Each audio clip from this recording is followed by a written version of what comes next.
So I love using sound healing instruments together, like the singing bowls and the gongs, and I really love the gongs. So what I'm trying to do here is to find out, does this singing bowl match with this gong?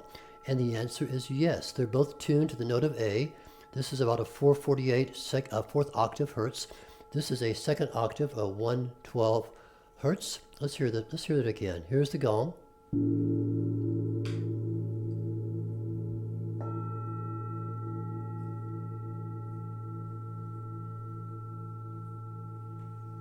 Very beautiful. Both A notes, they go together. Now you can match instruments in other ways, whether having the same note. You can do a perfect fifth, many ways to work with sacred sound.